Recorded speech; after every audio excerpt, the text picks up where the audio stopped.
बहुत बहुत बधाई और शुभकामनाएं देता हूं। उनके कार्यभार संभालने के कुछ दिनों बाद ही बाली में G20 समिट के दौरान हमारी पहली बैठक हुई थी।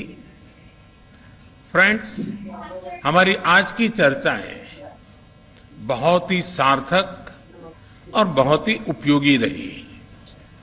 इस वर्ष भारत और इटली अपने द्विपक्षीय संबंधों की 75वीं वर्षगांठ मना रहे हैं और इस अवसर पर हमने भारत इटली साझेदारी को स्ट्रेटेजिक पार्टनरशिप का दर्जा देने का निर्णय लिया है।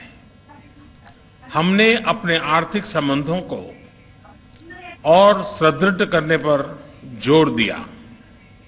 हमारे मेक इन इंडिया और आत्मनिर्भर भारत अभियान से भारत में निवेश के अपार अवसर खुल रहे हैं। हमने renewable energy, green hydrogen, IT, semiconductors, telecom, space जैसे क्षेत्रों में सहयोग बढ़ाने पर विशेष जोर दिया।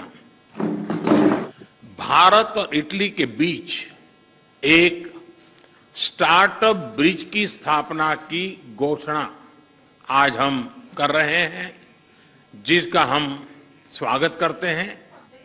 फ्रेंड्स, एक और क्षेत्र है जो दोनों देश एक नया अध्याय शुरू कर रहे हैं और वो है रक्षा सहयोग का। भारत में डिफेंस मैन्युफैक्चरिंग सेक्टर में को प्रोडक्शन एंड को डेवलपमेंट के अवसर बन रहे हैं, जो दोनों देशों के लिए लाभदायक हो सकते हैं।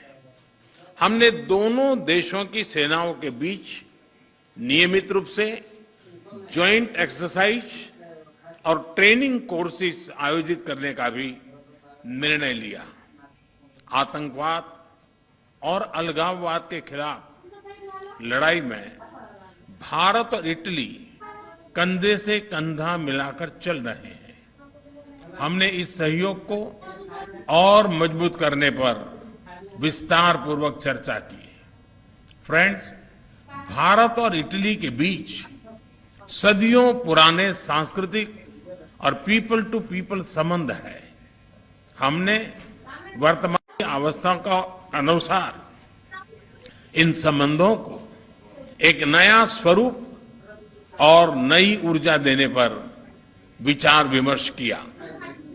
दोनों देशों के बीच migration and mobility partnership agreement पर चर्चा चल रही, उस पर जो चल रही वार्ता का विशेष महत्व है। इस समझौते के शीघ्र समापन से हमारे पीपल टू पीपल रिश्ते और सुदृढ़ होंगे। हमने दोनों देशों के उच्च शिक्षा संस्थानों के बीच सहयोग को बढ़ावा देने पर भी बल दिया। भारत और इटली के संबंधों की 75वीं वर्षगांठ मनाने के लिए हमने एक एक्शन प्लान बनाने का निर्णय लिया। इससे हम दोनों देशों की विविधता, इतिहास, science and technology, innovation, sports और अन्य क्षेत्रों में उपलब्धियों को वैश्विक पटल पर शोकेस कर सकेंगे। फ्रेंड्स, कोविड महामारी और यूक्रेन संघर्ष से उत्पन्न फूड, फ्यूल और फर्टिलाइजर के क्राइसिस से सभी देश प्रभावित हुए हैं। विकासशील देशों पर इनका विशेष रूप से नकारात्मक प्रभाव पड़ा है। हमने इस बारे में अपनी साझा चिंता व्यक्त की। इन समस्याओं के समाधान के लिए हमने संयुक्त प्रयासों पर बल दिया। भारत की G20 अध्यक्षता में भी हम इस विषय को प्राथमिकता दे रहे हैं। यूक्रेन संघर्ष के शुरुआत से ही भारत ने यह स्पष्ट किया है कि इस विवाद को केवल डायलॉग और डिप्लोमेसी के जरिए ही सुलझाया जा सकता है और भारत किसी भी शांति प्रक्रिया में योगदान देने के लिए पूर्ण रूप से तैयार है। हम इंडो पैसिफिक में इटली की सक्रिय भागीदारी का भी स्वागत करते हैं। यह बहुत खुशी की बात है कि इटली ने इंडो पैसिफिक ओशन इनिशिएटिव में शामिल होने का निर्णय लिया है। इससे हम इंडो पैसिफिक में अपना सहयोग बढ़ाने के लिए ठोस विषयों की पहचान कर सकेंगे। वैश्विक वास्तविकताओं को बेहतर तरीके से दर्शाने के लिए मल्टीलेटरल इंस्टीट्यूशंस में सुधार आवश्यक है। हमने इस विषय पर भी विचार विमर्श किया।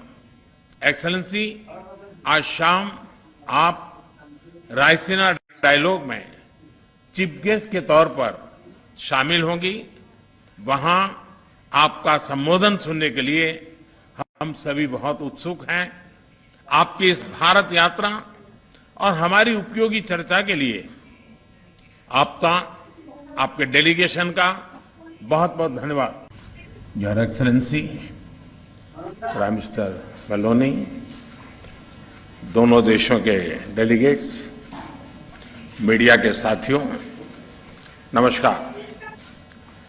प्रधानमंत्री मेलोनी की पहली भारत यात्रा पर मैं उनका और उनके डेलीगेशन का भारत में हार्दिक